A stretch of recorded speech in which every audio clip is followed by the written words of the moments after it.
De 0 a 10, qual é a nota do governo atual? A Erika Hilton e o pastor Henrique Vieira. Tudo triste, né? Tudo fica de pano de fundo também. Uma tentativa de diminuir as poucas denúncias que nós temos. Esse projeto ele é um projeto patriarcal, misógino, de ódio às mulheres. Vai quando ele se vai ter menos denúncia. Ele diminui a denúncia, Claro. ele incuba as vítimas.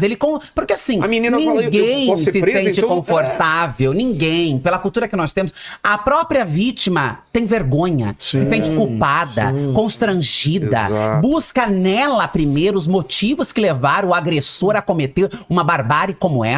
Nós temos isso, psicologicamente falando, o efeito do estupro, do abuso, da violência, em especial em mulheres adultas, mas em crianças, a vítima tem vergonha, é constrangida, tem medo de denunciar e ser Às vezes desacreditada, Às vezes dentro de casa não tem esse apoio. descredibilizada. Tem um estigma gigantesco, né? Tem um novo crime que acontece, né? Que eu acho que é todo crime que é imputado pela vergonha, né? Pela moralidade, né? Pela forma de como isso está constituído socialmente.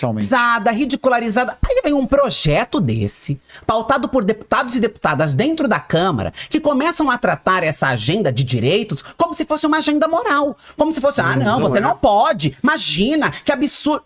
A pessoa que já tá ali, vulnerável, agredida, fragilizada, ferida, ela vai ter muito menos coragem, muito menos capacidade, porque antes dessa discussão a gente já sabe que tem medo. Pra chegar até as vias de denunciar mesmo, é um processo árduo, longo, precisa de rede de apoio, precisa de alguém por lado, porque muitas passam a vida sendo abusada e não denunciam, tendo filhos de seus abusadores caladas, porque tem medo, porque tem vergonha, e aí vem um projeto desse pra ainda alafiar, terminar de jogar areia em cima e dizer, é isso mesmo, se você foi, fique quieta, porque senão você pode ser presa, porque senão você vai ser exposta, porque senão você vai ser colocada como cretina que matou um bebê, que não... Então assim, vejam a perversidade, a monstruosidade, que não é só o que o texto em si representa, a criminalização destas pessoas, mas é o que ele tem de efeito subjetivo, é o que ele pode impactar na vida de pessoas que já hoje não conseguem de forma clara, objetiva, fazerem as suas denúncias porque tem medo e constrangimento. Então ele é tão monstruoso, ele é tão cruel, e mesmo não tendo sido aprovado, que é uma grande vitória,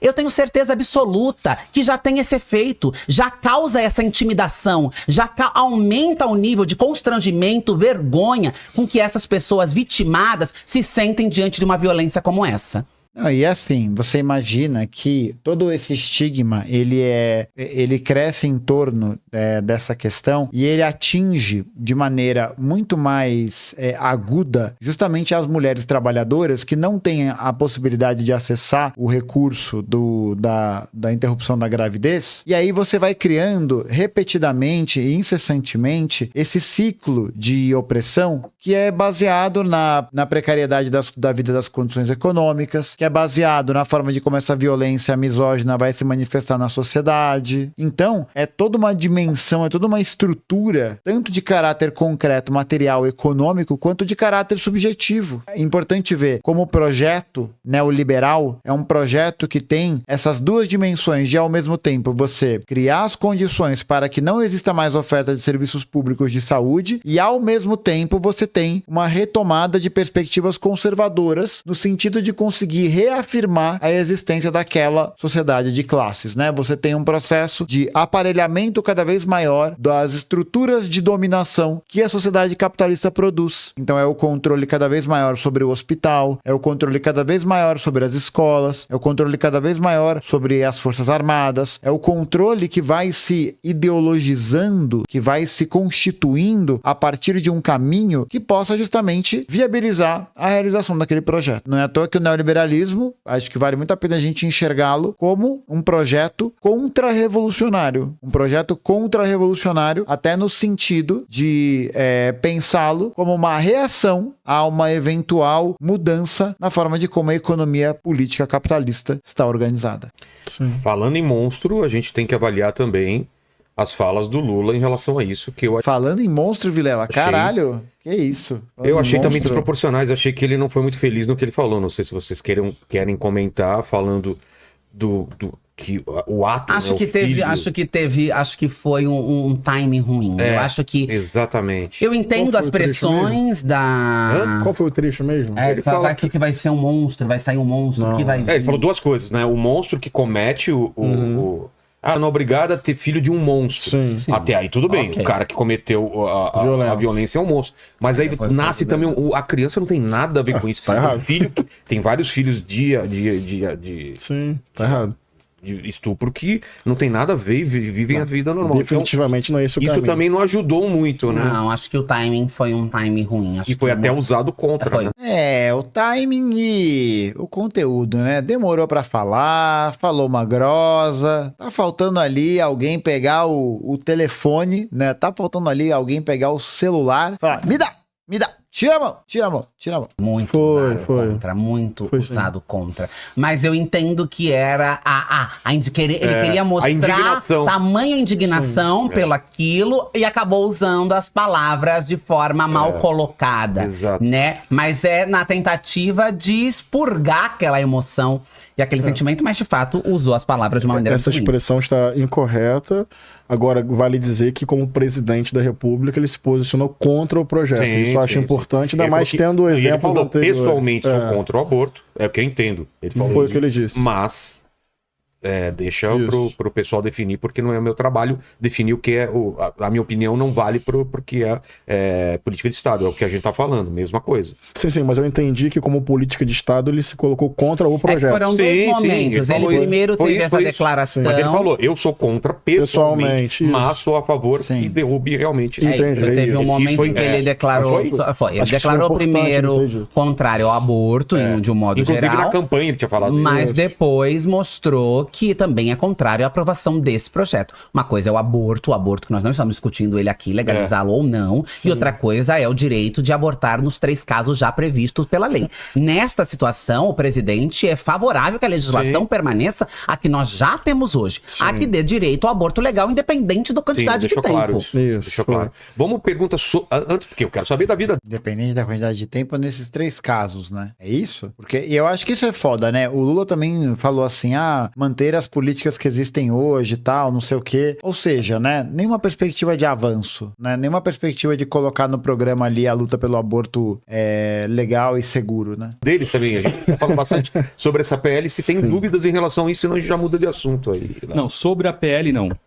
Manda uma pergunta, então. Mas tem, como vocês falaram do Lula, tem uma sobre o Lula aqui, ó. Tá. O João Antunes, como vocês veem o governo do presidente Lula até o momento? Sim. Se vocês estão satisfeitos ou... Sobre isso ou sobre qualquer coisa? Acho que sobre Acho que é geral, né? E aí? Olha, eu acho um bom governo. Nós saímos de um governo de política destruidora. Então, acho que tem que avaliar isso. Pegamos o Brasil numa situação assim, indicadores econômicos, sociais, ambientais, mais de 700 mil mortos numa gestão criminosa da pandemia, negacionista, insensível. Então, qualquer análise sobre o governo Lula, e eu aplicaria isso a qualquer governo, sendo bastante honesto, que tivesse ganho, pegou o Brasil econômica e socialmente muito abalado. O problema dessa lógica é que o governo Lula tá dando continuidade a essas políticas, né? Aprofundamento, né, a essas políticas. Aprofundamento delas. E eu acho que esse é o grande problema da gente sempre se voltar pra essa régua do bolsonarismo. Se voltar pra essa régua, porque aí fica parecendo que meio que qualquer coisa é bom. Vide aí, por exemplo, o novo arcabouço fiscal, projeto do governo Lula, que está ameaçando o piso constitucional da saúde e da educação e que vai comprometer os investimentos nesses setores durante muitos anos, tá ligado? A política de privatização de parques, de privatização de presídios, aí é complicado, né? Aí é complicado. Não está sendo um bom governo, né? Quer dizer, para alguns está sendo um bom governo, né? Mas por interesses distintos. E com o Congresso, sejamos sinceros, ultraconservador. Então imagina Um dos mais, né? Mas o Congresso brasileiro nunca deixou de ser conservador, né? Nunca houve nenhum momento da história que o Congresso brasileiro foi, em algum momento, tipo, agora a gente tem uma legislatura popular, né? Isso tudo aconteceu. Pior. Então vamos lá. É porque eu acho que qualquer crítica, e eu tenho algumas, tem que ser feita com muito grau de responsabilidade. Pega o Brasil econômico e socialmente devastado e precisa governar com um Congresso majoritariamente ultraconservador. Vai, faz aí. Dentro desse cenário, estamos com desemprego menor, inflação controlada. Mas assim, né? Desemprego menor e aumento da precarização da força de trabalho, né? A informalidade continua alta. Retomada de programas sociais importantes como Bolsa Família, Minha Casa Minha Vida, além de programas novos como Cozinha Solidária. Temos avanços na área dos direitos humanos e da proteção ambiental e já indicadores de redução da desigualdade social e diminuição do número de brasileiros e brasileiras passando fome.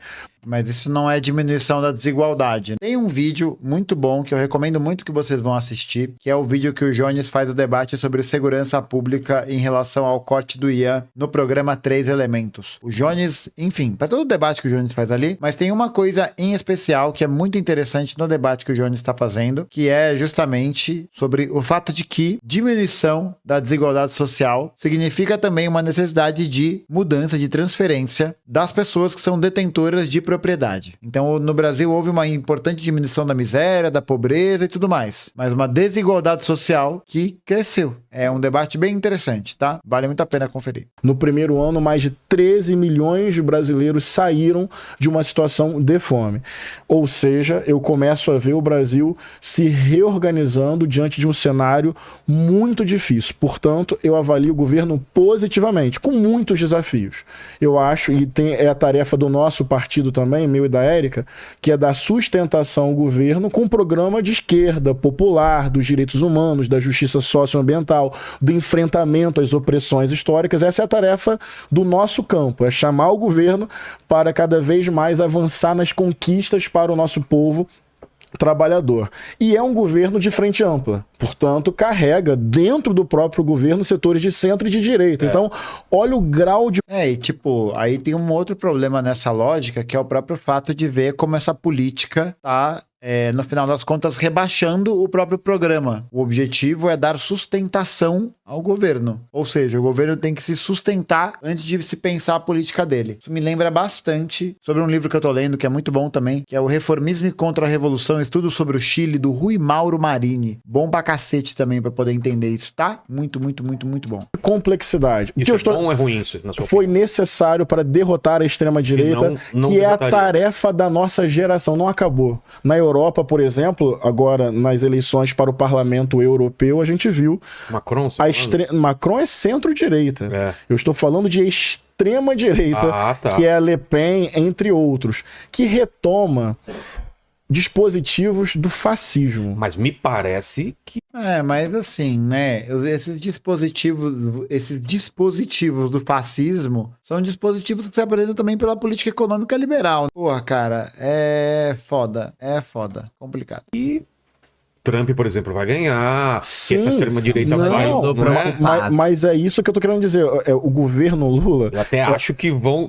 Não, e assim, muitas vezes essa ideia de extrema-direita acaba se tornando muito uma quimera. Parece muito uma quimera, assim, tipo, vamos combater a extrema-direita num sentido abstrato, mas como que se combate isso quando você abre mão completamente do seu programa? Tipo, você tá querendo não apanhar da direita pra poder apanhar da outra mão direita? Aí é complicado. Uma hora tirar o Biden e vão fazer outra... Colocar dois de Tem que direita. pensar uma estratégia. Parece que vai. Mas eu quero dizer o seguinte, resumindo, eu acho que na tarefa histórica Sei. de enfrentar a extrema-direita, que é a política mediada pelo ódio, que leva para a barbárie, Nós contra ele. Porra, eu não consigo lidar com esse lance esse discurso meio civilizacional, assim. Não consigo lidar direito com essa brisa de, não, olha como nós somos melhores, né? Olha como nós precisamos dar um sentido à política que tem um caráter de uma melhoria abstrata, né? Uma melhoria de juízo, de valor, né? De julgamento, né? Sei lá.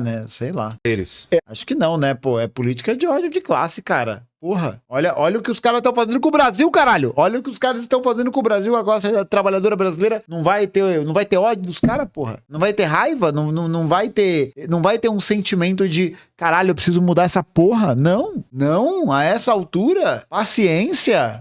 Meu amigo. nós contra eles, mas até essa frase eu gosto de ser cuidadoso. Quem são esses nós, né? Por quê?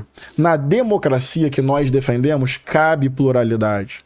Cabe divergência de ideias e de posições. Então, eu não quero dizer nós, Não, todos... tô falando que hoje em dia virou um nós contra eles, eu não falo nem da direita, falo que a esquerda em muitos momentos usou isso também. Eu diria isso assim, ó, campo democrático, que tem pluralidade dentro de si, com a tarefa histórica de isolar o extremismo político de direita. Eu acho que essa é a tarefa.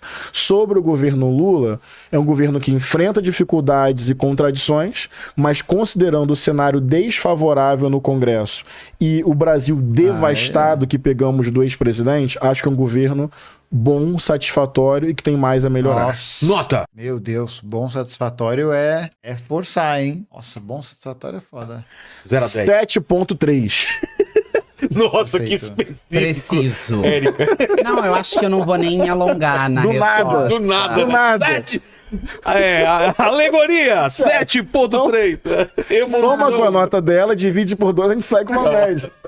Não, mas deve tá nessa média mesmo. Eu acho que eu não vou acrescentar muito mais do que o Henrique falou. É isso. Essa é a análise, esse é o caminho. Nós temos um governo de composição, uma composição que Não falaram parte de vocês também, fala pro pessoal. Pessoal, tanto a Érica quanto eu.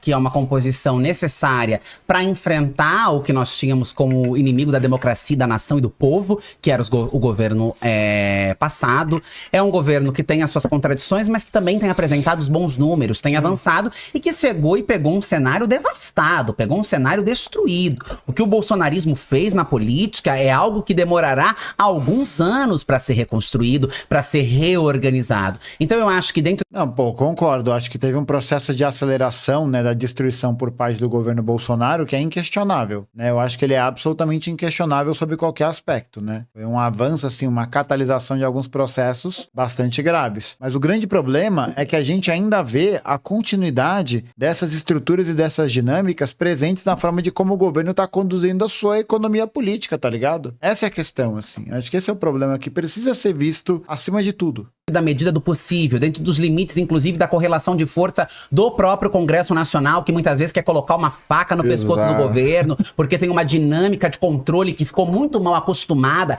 permitida pelo governo passado. O Centrão? O Centrão, a própria direita, a própria extrema-direita, mas o Centrão, a gente sabe da dificuldade que é o Centrão, né? E muitas vezes querem colocar a faca no pescoço do governo, e isso é, né, a política como ela funciona, a gente sabe. O governo precisa do Congresso, o Congresso precisa do governo e etc. Então eu acho que é um governo que está trabalhando dentro daquilo que é possível, tentando reconstruir o Brasil, tentando refazer a União, tirar essa dicotomia, essa separação que foi muito bem trabalhada e aprofundada na gestão passada, enfrenta desafios, enfrenta obstáculos, tem dificuldades, tem pontos a serem melhorados, como qualquer governo terá. Não existirá um governo 100% perfeito. Governos são complexos, são complicados. Lidar com uma nação é um baita desafio, mas eu acho que dentro dos limites pré-estabelecidos por qualquer tipo de governo, esse é um governo democrático, esse é um governo popular, esse é um governo para o povo brasileiro, não para grupo A ou para grupo B, mas preocupado com a nação, com o país e que tem entregado números satisfatórios e um trabalho que demonstra a preocupação em fazer com que o país cresça, com que a gente diminua os índices de pobreza, de miséria, de desigualdade, enfrente a violência, enfrente essa rivalidade política. Diferenças e divergências políticas sempre existiram. Agora, esse ódio político de querer matar, de se agredir, isso é algo que foi trazido pelo extremismo, pelo fascismo mesmo. Então eu acho que é um governo bom, é o governo que nós acreditamos, é o governo que nós elegemos, é o governo que nós defenderemos e estaremos ao lado dele, puxando quando necessário a orelha, apontando quando necessário, porque temos a nossa independência enquanto PSOL, temos a nossa agenda enquanto PSOL, mas somos base do governo que acreditamos, que fomos para ruas e ajudamos a eleger. Nota? Nota 7.3? Eu vou dar 7.5. Tá, aumentou. Não, só comparando, veja, de Damares para Silvio Almeida no Ministério dos Direitos. Mas peraí, né? Eu acho que é assim, né? O governo Lula enfrenta muitas dificuldades, enfrenta um Congresso conservador, um Congresso reacionário e tudo isso, né? E enfrenta tudo isso. Agora, não dá pra gente se esquivar do fato de que é um governo que não se mobiliza no sentido de dar e de conferir uma atuação verdadeiramente popular para as pessoas, para o conjunto da classe trabalhadora brasileira. A gente viu outro dia uma entrevista do João Pedro Stedley, do MST, falando que os processos de reforma agrária da atualidade estão parados. Ao mesmo tempo que a gente está vendo passar, por exemplo, mais isenções tributárias, mais subsídios fiscais para o grande capital, do agronegócio, da indústria, do manufaturado, dos bens das automobilísticas e tal. Fora que, para além de não ter revogado nenhuma das contrarreformas do Temer até agora, propõe uma agenda política, né, muitas vezes marcada por afrouxamento da legislação trabalhista, o próprio arcabouço fiscal, o PPI, e etc. Então eu acho que é muito ruim do ponto de vista político, do ponto de vista da concentração e da criação dessa hegemonia, a gente se agarrar nessa ideia, que muitas vezes agarra alguns setores da esquerda, de uma superioridade pelos quadros que estão colocados ali. E é claro que isso não significa dizer, né, por exemplo, que a gente não deva admirar a posição e a diferença do que representam, por exemplo, o Silvio Almeida e a Damares. São pessoas incomparáveis, assim, né? Acho que a gente não precisa fazer um esforço muito grande para ver qual é o tipo de sociedade, né, que você tá aqui, né, e você que tá aqui nesse canal, inscrito e curtindo esse vídeo, inclusive, né, curtindo essa live sem esquecer disso, que é o projeto ligado às ideias, né, à política do Silvio Almeida. Mas a questão é a seguinte: a política precisa ser vista também a partir da análise concreta e da situação concreta que está posta. E qual é a situação concreta que está posta? A situação concreta que está posta na atualidade é o fato de que o Ministério dos Direitos Humanos é um ministério que tem pouca verba para poder atuar. Então, fica complicado, porque você vai depender do quê? De ONG, vai depender de terceiro setor. Então, precisa ver isso. Não basta o Silvio Almeida ser ministro dos Direitos Humanos. Isso é bom, mas não é o suficiente. Não é o suficiente para poder dizer que ter uma condição boa, tal, não sei o que lá. Sabe? Não tem como, né? Direitos Humanos. Avançamos bastante. Já Almeida que teve aqui, cara. Que incrível. Ricardo Salles, do Passa Boiada. Vamos aproveitar a pandemia e atacar a natureza, para Marina Silva. Mas que estão tendo qual atuação concreta dentro do governo? O que você ouve falar? Retomada de uma política de igualdade racial com Aniele Franco, de um ministério para a defesa dos povos originários com a nossa companheira Sônia Guajajara, a saúde agora com uma pessoa altamente competente, com histórico de defesa do SUS como a Anísia, ou seja, não dá para... Melhoramos, tem limites e contradições, mas defendemos esse governo, entendendo que qualquer governo tem complexidade, mas a tarefa, gente, é reduzir desigualdade, tirar pessoas da fome, defender o meio ambiente, ter política de proteção aos grupos historicamente massacrados e vencer a extrema-direita. Então, bora com esse governo. E proteger a democracia, tarefa, né? Pô, isso que é foda, né? Isso que é foda porque a gente olha para os dados da expansão da fronteira agrícola, das queimadas, de tudo mais, tá tudo aumentando, porra, tá tudo aumentando. Eu acho que a gente tá chegando cada vez mais a esse momento e a essa necessidade de compreender esse processo como a necessidade também de adotar uma postura combativa de classe, né? Uma postura que a gente olhe para esse projeto, porque senão, gente, é tiro na água. É tiro na água, tá ligado? A gente tá acreditando numa ilusão. A gente tá subindo no palquinho, vendo essa ilusão e falando, uma ilusão. E aí, uma hora, você vai cair desse palquinho. E aí, é bom você tá com um colchãozinho gostoso, né?